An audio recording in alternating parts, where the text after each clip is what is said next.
to our YouTube channel RP College Solution. If you like my videos, please subscribe. चलो मैं chapter की शुरुआत अपनी एक शायरी से करता हूँ कि मेरे इश्क का इम्तिहान कुछ यूँ लिया जा रहा है, दूर करके मुझे उससे दर्द दिया जा रहा है। मैं पालूँगा वापस उन हसीन पलों को कि मेरे द्वारा भी कुछ ऐसा इंतज़ाम किया जा रहा है। चलो आज हम एक्सरसाइज 2.1 शुरू कर रहे हैं। सॉल्यूशन पहला प्रश्नावली 2.1। इसमें कह रहा है यदि x + 1 y - 2 = 3 = इतना हो तो x तथा y ज्ञात कीजिए। तो इसमें क्वेश्चन नोट कर लियो तुम अच्छे से, सीधा लिखेंगे, सीधी वाली लाइन नोट करनी है तुम्हें। देखो मैं नहीं नोट कर रहा, तुम ही नोट कर दो या मैं नोट करूँ। देखो इसमें एक लाइन नोट करनी है हल या सॉल्यूशन निकाल के। क्योंकि क्रमित युग्म समान हैं, इसलिए संगत घटक भी समान होंगे। क्लियर? तो सीधे पहुँचते हैं चैप्टर पे, बस इतनी लाइन लिखनी थी। तो क्योंकि क्रमित युग्म का मतलब ये और ये आपस में इक्वल है, यू पूरा ब्रैकेट और यू पूरा ब्रैकेट आपस में इक्वल है। जब क्रमित युग्म समान है जो, तो संगत घटक होंगे, मतलब पहला घटक और इसका पहला घटक ये आपस में इक्वल होंगे, सेकंड घटक और इसका सेकंड घटक ये आपस में इक्वल होंगे। तो इसलिए x/3 + 1 = कितना उठाना है। चलो मैं थोड़ा ऊपर कर लेता हूँ यार, थोड़ा ध्यान नहीं रहता। तो कितना 5/3 है, और ऐसे ही एक साइड में कितना उठा लेना है, y - 2/3 = कितना 1/3। यहाँ से इसे सॉर्ट आउट कर दोगे, एलसीएम लोगे, 3 एलसीएम, यहाँ x + 3 × 3 = 5/3। अपॉन के अपॉन से कट जाएगा, तो x + 3 = 5, x = 5 - 3 या x = कितना 2। सिंपल सा है, ज़्यादा टफ नहीं है। यहाँ से एलसीएम लोगे तो 3y - 2/3 = 1/3, या 3y - 3 से 3 कटी जाएगा, 3y - 2 = 1, या यहाँ से कितना 3y = u1 माइनस का 2 इधर आ गया पॉजिटिव, या y = इधर कितना आ गया 3, 3 गुना में कहाँ जाएगा बटे में, तो 3 × 1 = 3, तो y = कितना आ गया 1 आंसर। क्लियर? कुछ भी नहीं था। क्वेश्चन नंबर 2, यदि समुच्चय ए में 3 अवयव तथा समुच्चय बी में 3, 4, 5, तो ए की रोस बी में अवयव की संख्या ज्ञात करनी है। अब यहाँ लिखेंगे चूँकि दिया है तो यहाँ लिखना, वहाँ क्वेश्चन नंबर डाल देंगे। क्वेश्चन नंबर 2, यहाँ इसमें नंबर ऑफ ए दिया है, कितने हैं 3। नंबर ऑफ बी, या डायरेक्ट ऐसे लिख लो, चूँकि सेट बी = कितना है 3, 4, 5, 3, 4, 5, तो इसलिए, या डायरेक्ट भी लिखोगे ना यार, इतना सबको पता। नंबर ऑफ एलिमेंट बी में कितने हैं 3 ही होंगे ना, 1, 2, 3, ठीक है। तो इसलिए number of element A cross B = कितना 3 × 3, या p × q सूत्र लिखने की जरूरत नहीं है वैसे। Number of element A cross B = 3, 3 × 9। At that clear?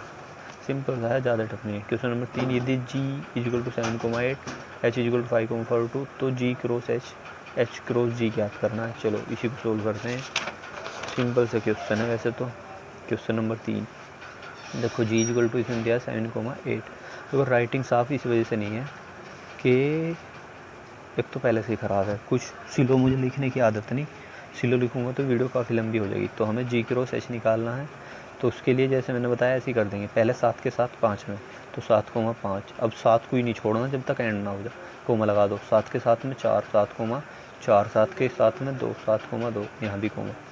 ठीक, 7 का काम ख़त्म। अब 8 को उठा लो, ठीक है, 8,5 ब्रैकेट में, फिर कितना 8,4, फिर कितना 8,2, ये क्या हो जाएगा हमारे g क्रॉस h। बेसिक में मैं बता चुका हूँ, इतना ज़्यादा टफ सा है नहीं। फिर इसी में h क्रॉस g और निकाल दो। h क्रॉस g नो मत कह दो कि ये सेम होगा, उसमें चेंज आ जाएगा। h पहले लेंगे तो h के साथ में पहले, चलो लिख देखते हैं। h = कितना 5,4,2, और g = कितना है 7,8।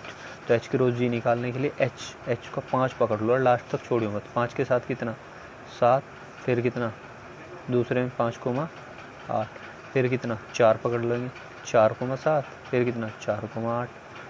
सिंपल से अब तो तुम इन्हें खुद भी कर दोगे, 2,7 और 2,8। एक बार समझ में आई चाहिए कोई चीज़, फिर तो ईजी सा हो जा। ठीक है, तो ये तुम निकाल दोगे। क्वेश्चन नंबर 4 बताइए कि निम्नलिखित कथनों में से प्रत्येक सत्य है। अथवा असत्य है। यदि कथन असत्य है तो दिए गए कथन को सही बनाकर लिखिए। अब यदि P = n, हो और Q = n, हो तो क्या P क्रॉस Q में n, इतने मान होंगे क्या? अब देखो, चलो इसे सीधा सोल्व करते हैं। सत्य वत्य तो इसमें बाद में दिखा दियो। P = m, n है, Q = कितना n, m है। हमसे P क्रॉस Q गुज्जा निकाल लो। एक बार तो m के साथ में n, तो m, n, फिर m के साथ में m, m, फिर n के साथ में n, n, फिर n के साथ में n, m। अब इन्होंने तुम्हारा बेवकूफ़ बनाने के लिए क्या करा है कि जो कहते हैं कि समुच्चय में एक अवयव दोबारा रिपीट नहीं होता, तो यदि यहाँ ऐसा आता कि m, m, तो तब तो m को केवल एक बार लिखते। लेकिन जब m खुद एक अवयव है, जो मैंने इप्सिलिन और सबसेट वाला इसी पे एक बेस्ड क्वेश्चन है एक्सरसाइज 1.5 में, ठीक है ना, उसके अनुसार क्या होगा, u एक पूरा अवयव है, केवल m अवयव नहीं है। जो पूरा ब्रैकेट है ना, u अवयव है। तो इसमें m पहले है और यहाँ इसमें m बाद में है, तो यहाँ n तो m तो है, यहाँ भी n, m, तो ये इक्वल नहीं है। और यहाँ इन्होंने इसी उद्देश्य से हटा के शो कर रखे हैं, ठीक है। तो सिंपल सा है, u हमारा क्या होना चाहिए, m, n, और एक लास्ट में n, m भी आएगा, और n और mm जो इन्होंने छोड़ रखे वे भी होंगे। तो अब तुम्हें समझ में आ गया होगा कि सही है गलत है, तो इसे लिख दोगे कथन गलत है यू, और सही वाला यू शो कर दोगे, ठीक है। इसका पार्ट नंबर 2 देख लेते हैं। कहाँ पहुँच गया पार्ट नंबर 2। यू कह रहा है यदि ए और बी एरिक्त समुच्चय जिसमें कि कोई ना कोई अवयव, तो ए क्रॉस बी कृत्मित युग्मों x, y का एक एरिक्त समुच्चय है। एक एरिक्त समुच्चय इस प्रकार है कि x बिलोंग्स टू E तथा y बिलोंग्स टू B, ठीक है। यदि a और b रिक्त समुच्चय हो तो a क्रॉस b का जो कृमित युग्म होगा वो x, y होगा, सही बात है।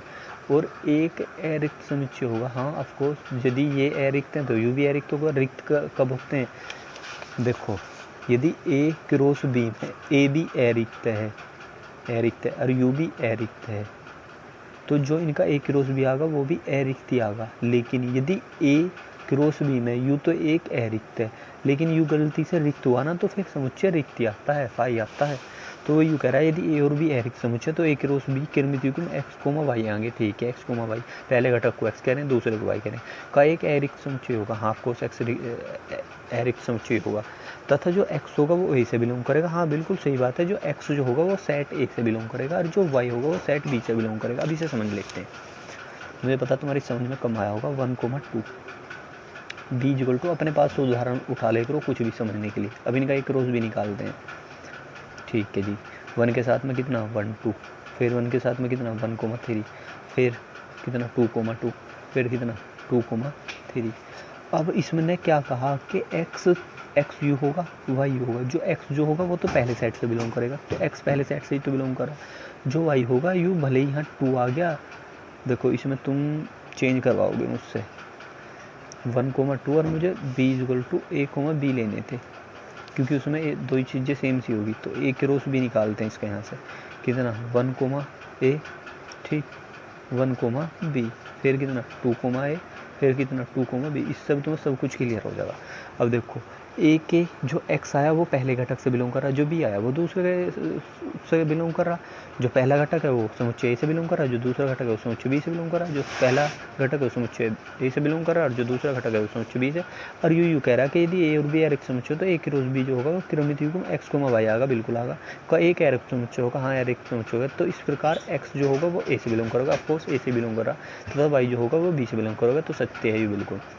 अब तो क्लियर हो गया होगा। क्वेश्चन नंबर 3, यदि a equal to 1, 2, b equal to 3, 4, तो a cross b intersection 5 equal to 5 आएगा। चेक कर लेते हैं, चलो a इक्वल टू कितना है 1, 2, b इक्वल टू कितना है 3, 4, तीसरा पार्ट है शायद। अब इसमें कह रहा है हमसे, तो a cross b intersection 5 equal to 5 कहलवा रहा, हाँ देखो 5 आएगा वैसे तो 1, 2 क्रॉस b, 3, 4 और 5, 3, 4, और इसका जो इंटरसेक्शन होता है वो क्या होता है, मैंने बताया था कि किसी भी समुच्चय का किसी 5 से यदि इंटरसेक्शन हो रहा है तो उसमें 5 आता है। क्यों, क्योंकि u एक समुच्चय, कोई सी सेट सी समुच्चय मान लो, और उसमें क्या है 5 है। तो इसमें और इसमें प्रत्येक समुच्चय में 5 होता है, तो इनमें इंटरसेक्शन का मीन्स होता है कॉमन। तो बी और सी में क्या कॉमन आएगा, 5 कॉमन आएगा, तो इनका कॉमन क्या है 5। अब यू एक एरिक समुच्चय, यू रिक्त समुच्चय, तो एरिक समुच्चय की री से रिक्त समुच्चय से क्रॉस करेंगे तो क्या आ जाएगा रिक्त, तो LHS इक्वल टू RHS, तो यू क्या हो जाएगा सत्य। क्लियर। क्वेश्चन नंबर 5 देख लेते हैं। चलो 5 को अगली वीडियो में बताएंगे।